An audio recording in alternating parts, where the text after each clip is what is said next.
Type 2 diabetes, also known as adult onset diabetes, is a metabolic disorder characterised by high blood glucose. Obesity is thought to be the primary cause of type 2 diabetes in people who are genetically predisposed. Thus, overweight people have increased levels of glucose circulating in their blood. The pancreas is an organ which produces hormones that control blood glucose levels.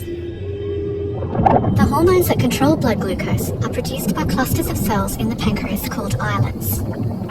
Here glucose is shown arriving at the islets via the bloodstream. The glucose is taken up by cells in the islet called beta cells. The beta cells respond by producing the hormone insulin, which lowers blood glucose.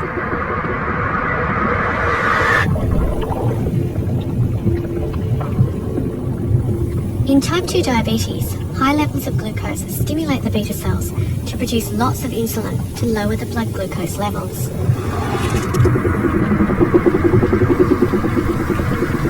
The insulin is taken up by the blood vessels for transport to muscle, liver, and to fat, where it allows those tissues to absorb glucose.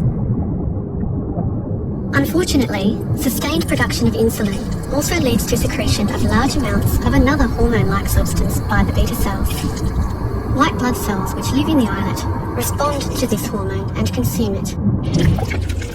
We are now inside an islet white blood cell at a magnification of 250,000 times. The hormone, in combination with high glucose, causes production of free radicals inside the white cell.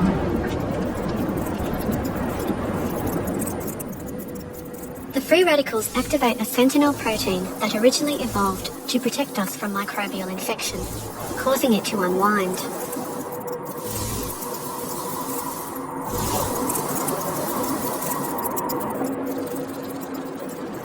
The newly active sentinel proteins then aggregate with 6 other proteins to form a ring.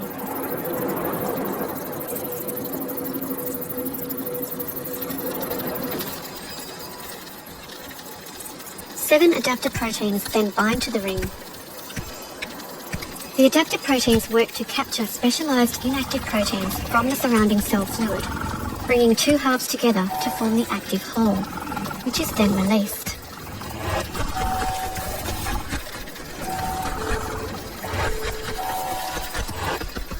This entire structure is called the inflammasome, and its sole purpose is to act as a platform for combining and activating these proteins.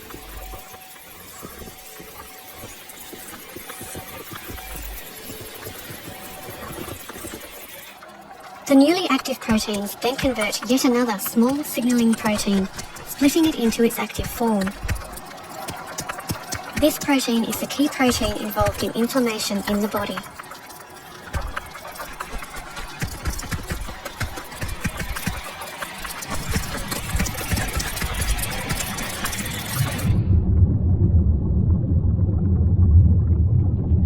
The inflammatory protein is then secreted from the white blood cells into the islet.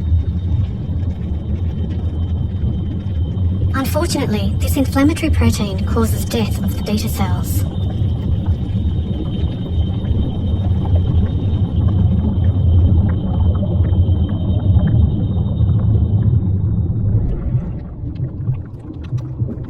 Over time, beta cell death causes the islets to shrink, accelerating disease progression.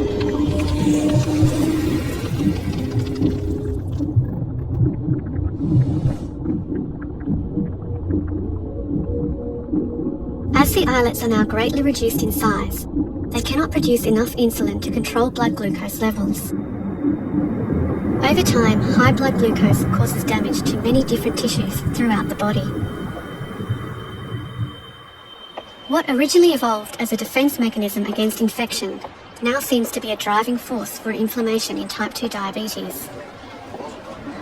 Chronic diseases associated with inflammation are the most common diseases of aging in the Western world and represent our greatest health threats in the 21st century.